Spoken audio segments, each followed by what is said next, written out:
जय गुरु जी संगत जी। शुक्राना गुरु जी। हर हर महादेव। आइए संगत जी, हम आज के अध्याय को ध्यान पूर्वक पढ़ते हैं। आज 11 तारीख है और आज का अध्याय जो हम पढ़ेंगे उसमें हम जानेंगे कि शिव पार्वती के विवाह का आरंभ तथा हिमालय के द्वारा शिव के गोत्र के विषय में प्रश्न होने पर नारद जी के द्वारा उत्तर, हिमालय की कन्या का कन्यादान करने के पश्चात दहेज देना तथा शिवा का अभिषेक करना। ब्रह्मा जी कहते हैं, नारद, इसी समय वहां गर्गाचार्य जी से प्रेरित हो मीना सहित हिमवान ने कन्यादान का कार्य आरंभ किया। उस समय वस्त्राभूषणों से विभूषित महाभागा मीना सोने का कलश लिए पति हिमवान के दाहिने भाग में बैठी। तत्पश्चात पुरोहित सहित हर्ष से भरे हुए शैलराज ने पाद आदि के द्वारा वर का पूजन करके वस्त्र, चंदन और आभूषणों द्वारा उनका वरण किया। इसके बाद हिमाचल ने ब्राह्मणों से कहा, आप लोग तिथि आदि के कीर्तन पूर्वक कन्यादान करके संकल्प वाक्य का प्रयोग बोलें। उसके लिए अवसर आ गया है। वे सब द्विज श्रेष्ठ काल के ज्ञाता हैं। अतः तथास्तु कहकर वे सब बड़ी प्रसन्नता के साथ तिथि आदि का कीर्तन करने लगे। तदंतर सुंदर लीला करने वाले परमेश्वर शंभु के द्वारा मन ही मन प्रेरित हो हिमाचल ने प्रसन्नता पूर्वक हंसकर उनसे कहा, शंभो, आप अपने गोत्र का परिचय दें, प्रबल, कुल, नाम, वेद और शाखा का प्रतिपादन करें। अब अधिक समय ना बिताएं। हिमाचल की यह बात सुनकर भगवान शंकर सुमुख होकर भी विमुख हो गए। अशोचनीय होकर भी तत्काल शोचनीय अवस्था में पड़ गए। उस समय श्रेष्ठ देवताओं, मुनियों, गंधर्वों, यक्षों और सिद्धों ने देखा कि भगवान शिव के मुख से कोई उत्तर नहीं निकल रहा। नारद यह देखकर हंसने लगे और महेश्वर मन ही मन स्मरण करके गिरजा से बोले। नारद ने कहा, पर्वतराज, तुम मूढ़ता के वशीभूत होकर कुछ भी नहीं जानते। महेश्वर से क्या कहना चाहिए और क्या नहीं, इसका तुम्हें कोई ज्ञान नहीं है। वास्तव में तुम बड़े बहिर्मुख हो। तुमने इस समय साक्षात हर से उनका गोत्र पूछा है और उसे बताने के लिए उन्हें प्रेरित किया है। तुम्हारी यह बात अत्यंत उपहासजनक है।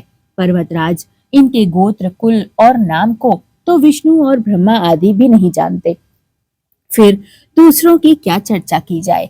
हे शैलराज, जिनके एक दिन में करोड़ों ब्रह्माओं का लय होता है, उन्हीं शंकर भगवान को तुमने आज काली के तपोबल से प्रत्यक्ष देखा है। इनका कोई रूप नहीं है। ये प्रकृति से परे निर्गुण और पार ब्रह्म परमात्मा है। निरंकार, निर्विकार, मायाधीश एवं परात्पर हैं। गोत्र, कुल और नाम से रहित स्वतंत्र महेश्वर हैं। साथ ही अपने भक्तों के प्रति बड़े दयालु हैं। यह ईश्वर भक्तों की इच्छा से ही ये निर्गुण और सगुण हो जाते हैं। निरंकार होते हुए भी, निराकार होते हुए भी ये सुंदर शरीर धारण कर लेते हैं।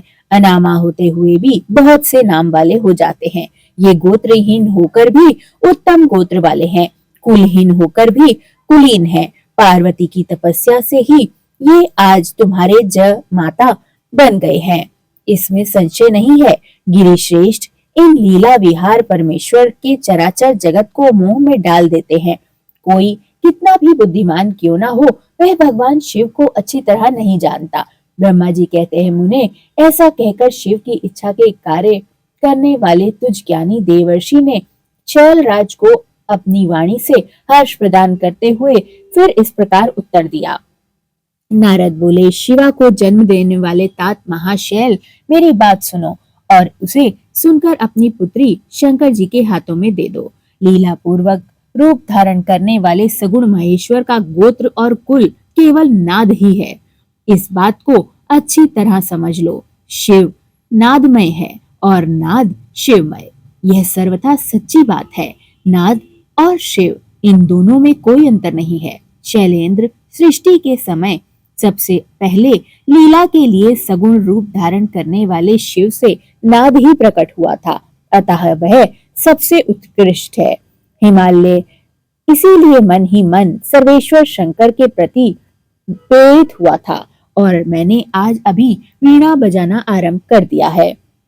ब्रह्मा जी कहते हैं, मुने, तुम्हारी यह बात सुनकर गिरिराज हिमालय को संतोष हुआ और उनके मन का सारा विस्मय दूर होता जाता रहा। तदंतर श्री विष्णु आदि देवता तथा मुनि सबके सब विस्मय रहित हो गए। नारद को साधुवाद देने लगे। महेश्वर की गंभीरता जानकर सभी विद्वान आश्चर्यचकित हो बड़ी प्रसन्नता के साथ परस्पर बोले, अहो, जिनकी आज्ञा से यह विशाल जगत का प्राकट्य हुआ है, जो परमात्मा तत्परात्पर है, वह आत्मबोध स्वरूप स्वतंत्र लीला करने वाले तथा उत्तम भाव से ही जानने योग्य हैं। उन त्रिलोकनाथ भगवान शंभु का आज हम लोग भली भांति दर्शन करेंगे। तदंतर हिमालय ने विधि के द्वारा प्रेरित हो भगवान शिव को अपनी कन्या का दान कर दिया। कन्या दान करते समय वे बोले, इमा कन्या तुभ्यमः ददामि परमेश्वर, भार्गायार्थ परिग्रहणीष्य प्रसीद सकलेश्वर। परमेश्वर से मैं अपनी कन्या यह दान में आपको देता हूँ, आप इसे अपनी पत्नी बनाकर ग्रहण करें। सर्वेश्वर, इस कन्यादान से आप संतुष्ट हों। इस मंत्र का उच्चारण करके हिमाचल ने अपनी पुत्री त्रिलोक जननी पार्वती को उन महान देवता रुद्र के हाथों में सौंप दिया। इस प्रकार शिवा का हाथ शिव के हाथों में रखकर शैलराज मन ही मन बड़े प्रसन्न हुए। उस समय वे अपने मनोरथ के महासागर को पार कर रहे थे। परमेश्वर महादेव जी ने प्रसन्न होकर वेद मंत्र के उच्चारण पूर्वक गिरजा के कर कमल को शीघ्र अपने हाथ में ले लिया। मुने लोकाचार के पालन की आवश्यकता को दिखाते हुए उन भगवान शंकर ने पृथ्वी का स्पर्श करके ओम दात इत्यादि रूप से काम संबंधी मंत्र का पाठ किया। उस समय वहां सब और महान आनंददायक महोत्सव होने लगा। पृथ्वी, अंतरिक्ष में तथा स्वर्ग में भी जय जयकार के शब्द गूंजने लगे। सब और अत्यंत हर्ष से भर गया। साधुवाद देने और नमस्कार करने वाले गंधर्व वर्ण प्रेम पूर्वक गान गाने लगे और अप्सराएं नृत्य करने लगी। हिमाचल के नगर के लोग भी अपने मन में परम आनंद का अनुभव करने लगे। उस समय महान उत्सव के साथ परम मंगल मनाया जाने लगा। विष्णु, इंद्र, देवगण तथा संपूर्ण मुनि हर्ष से भर गए। हम सबके मुखारविंद प्रसन्नता से खिल उठे। तदंतर शैलराज हिमाचल ने अत्यंत प्रसन्न हो शिव के लिए कन्यादान की यथोचित सांगता प्रदान की। तत्पश्चात उनके बंधुजनों ने भक्ति पूर्वक शिवा का पूजन करके नाना विधि विधान से भगवान शिव की उत्तम द्रव्य समर्पित किया। हिमालयन ने दहेज में अनेक प्रकार के द्रव्य, रत्न, पात्र, 1,00,000 सुसज्जित गौएं, 1,00,000 सजे सजाए घोड़े, 1 करोड़ हाथी और उतने ही स्वर्ण जड़ित रथ आदि वस्तुएं दी।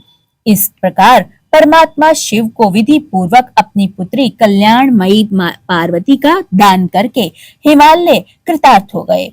और इसके बाद शैलराज ने यजुर्वेद की माध्यान्हिनी शाखा में वर्णित स्तोत्र के द्वारा दोनों हाथ जोड़कर प्रसन्नता पूर्वक उत्तम वाणी में परमेश्वर शिव की स्तुति की।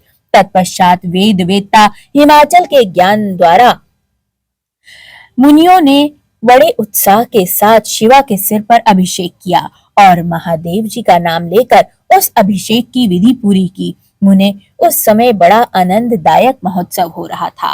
हर हर महादेव। जय गुरु जी, शुक्राना गुरु जी, सर्वदा भला गुरु जी।